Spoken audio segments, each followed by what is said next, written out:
Hi, this is an episode of Well Beyond Numbers where smart decisions today can make a lasting difference in your financial confidence in the future. I'm your host, Dennis Coral. I'm the founder of Coral Wealth Management and a wealth advisor. And today we have a topic that's extremely important and I hear often from our clients. And your health is tied to your wealth. And today we have a guest, Dr. Raymond Tolmos. He is the owner of Frontier Spine and Healthcare. He's also a doctor and chiropractor and the first and only DABCA, which is an internist, correct? Yes. Correct. So thank you for being here. Can I call you Dr. Ray Yes, sir, you can. My mom or, calls me that sometimes. It's pretty or funny. It's, Ray? it's it's now a persona at this point. But yeah, I've been called worse. So whatever you want to call me, it's fine. No, thank you for being here. I mean, Yeah. one of the things that I do in our practice is we look at the well-being financially of our clients. So we're always looking at their numbers. Right. We look at how, for example, in my practice, I'm always tracking how the S&P 500 is performing to see how the stock market's doing, Right. how the Nasdaq is doing to track technology, the U.S. GDP to track the growth of the U.S. and also unemployment. So unemployment numbers came on Friday. They were around 4.4%. Our GDP for the U.S. is 2.2%. The S&P 500 had a great year last year. And I noticed that most people, when it comes to their health, don't really track their health in the same way as they would track their investments or other things. Mm-hmm. So that's kind of why I wanted to invite you because I think it's so important to create awareness for individuals as we get older to not just take care of our health, but track our numbers. Yeah. Track our numbers because our numbers tell you more of a story of what's going on really inside of us. Definitely. So, as I said earlier before our podcast started, our clients as they retire or they transition into retirement, they spend their time in doing two things: either spending it well, traveling, or visiting doctors. Right. And I see the latter. It's because either they forgot to do something or they neglected their health until later on in life. Mm-hmm. And it's very common as we have pressures from our jobs, from our families, from our parents, to spend less time taking care of ourselves Yeah. and taking care of others. So that's why I thought it was extremely valuable to have you here in our podcast to talk about healthcare. Your Right. health is your wealth, Right. they say now. And I believe it. And I see that as we help clients. So in your practice, how do you help clients with their health and their well-being?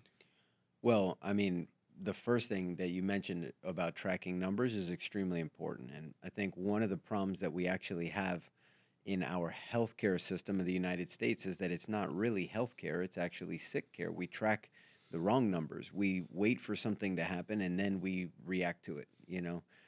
Instead of trying to predict and prevent illness, we just wait for it to happen and then we manage it with some sort of a medication. So, tracking the right numbers is, I think, the most important thing. And as a chiropractic internist, that's what I try to do with everybody. So, we don't just take a regular cholesterol panel if there's cardiovascular disease in the family history. We look at something called the cardio IQ, which gives us biomarkers that actually indicate, are you having inflammation in your vessels? Are you currently developing plaque in your arteries? Are you developing disease right now as we're sitting here talking to each other? We can measure that. Most medical doctors may not even know that that test exists, to be quite honest with you, because it doesn't matter for them. They look at just a regular lipid panel. They're tracking numbers, but sometimes they're looking at the wrong numbers to really understand your health. So there's a lot of talk about functional medicine nowadays, and that plays a role in what it is that I do. So it's not just functional medicine, because a lot of functional medicine doctors just look at numbers and then prescribe supplements like they would a medication. For me, it's about taking a physical, exam, a very thorough history, understanding the lifestyle habits that people have, taking a look a lot of times even at how genetics might be playing a role. There's a really cool saying that genetics kind of load the gun, but the environment is what pulls the trigger. Oh, wow. And if we can understand which guns are loaded, we can try to help prevent pulling certain triggers by changing the environment, which is really cool. So, yeah, tracking the numbers is extremely important. But knowing what numbers to track is also part of that role. So when people come to see me, that's really, okay, what's your goal? Are you dealing with anything right now? but okay, what might be coming down the pipeline based on your family history that we also need to really try to prevent. So looking at the right numbers is that's the key. You mentioned it. Wow.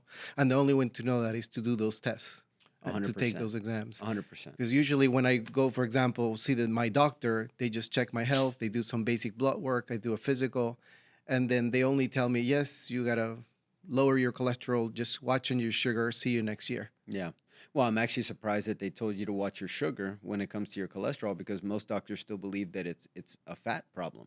Um, yeah, I mean, the physical that you get done, most people their annual exam is like 6 minutes. You walk in, how do you feel? Oh, I'm okay. Tired, but okay. Oh, well, you're a little overweight. You should lose some weight. I'll see you next year.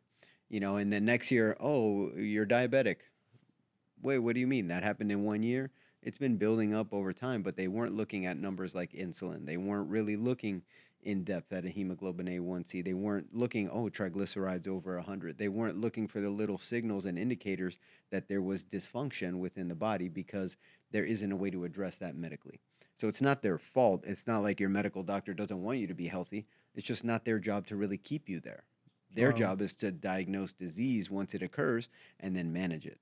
So again, that's why I said it's not really a healthcare model, it's a sick care model that we're living in the United States. If you want to focus on prevention, you need to unfortunately make the investment into your health because insurance doesn't really cover for a problem that hasn't happened yet. You know, Mm. with our health, you think about it like, oh yeah, insurance should pay, for me to take my supplements to keep myself healthy. But does your house insurance pay for you to reline your pipes if you have a problem with your pipes? No. Once your pipes burst, they'll pay for you, but they're not going to pay for you to reline them so that that problem never happens. So, again, even the way that our third party payer system is set up with insurance, it's once something happens, then they're going to come out of pocket and help you out. But your health is an investment, 100% if you want to really prevent issues and improve function as much as we can. But the funny part is the number one reason why people see doctors in America is fatigue. And no one reason exists why everybody is fatigued. It's a conglomeration of all the lifestyle habits and the stresses and all the different things that we experience. So there isn't a pill, there isn't a one size fits all. It's a completely individualized situation for each person. And the genetics come into play, the lifestyle habits come into play, their sleep hygiene comes into play. I mean, all these things. So, you can't just say, here, take this and call me in the morning. Wow. It's so funny you mentioned fatigue because I was on my way here. I was speaking to a couple of friends about you, and they were so excited that I was going to have these podcasts with you. And they were all telling me, I'm so tired.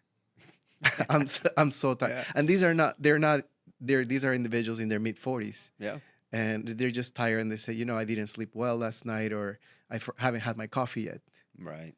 And I guess those factors make a difference. Do you feel that now in our society now we're more tired than ever? Oh, yeah, for sure. Yeah. I mean, everybody's burnt out.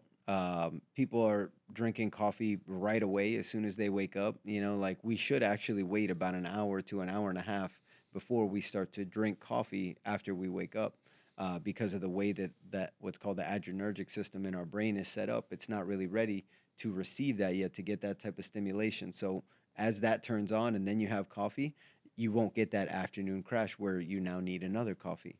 And the coffee isn't really the problem, it's really what people are putting in their coffee that creates the issues because we do it every day, but most people aren't just getting, a black coffee and drinking that without anything in it. Most people are getting a half cap, double whip, no flip, all kinds of stuff from frappuccino in the morning with a little bit of caffeine in it, and it's really the sugar that's getting them going. But then that's creating these energy crashes between blood sugar, volatility, and that's really a big time inflammatory process that over time has a really negative effect on the adrenal glands, on the hormones.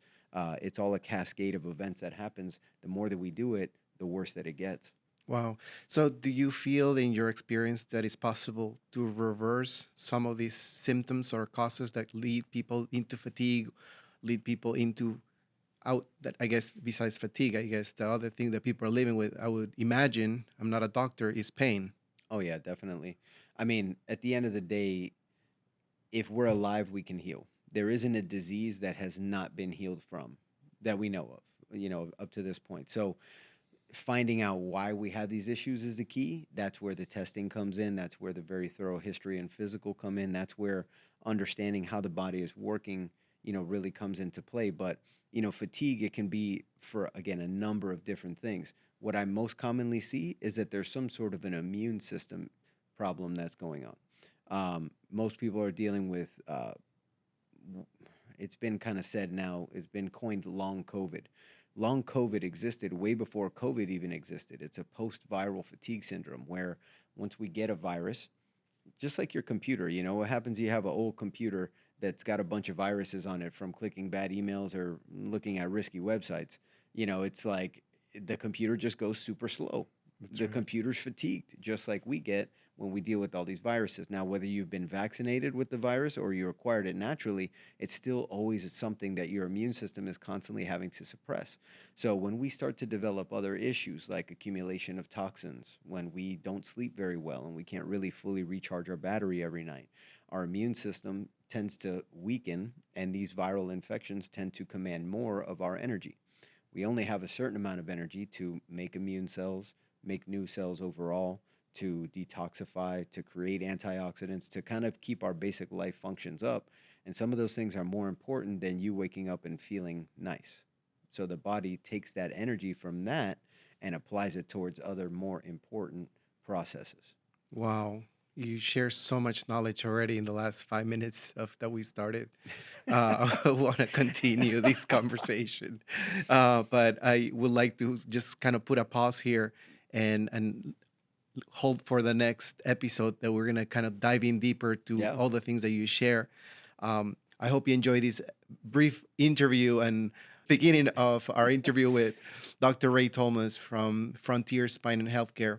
We're gonna continue to dive on new trends in healthcare and continue our conversation in our next podcast. But this has been your host, Dennis Coral from Coral Wealth Management, and another episode of Well Beyond Numbers. Stay tuned for our next episode where we're going to talk about trends in healthcare, what's new, what's trending, what does Dr. Ray sees in his private practice. Thank you for watching. I hope you enjoyed this episode.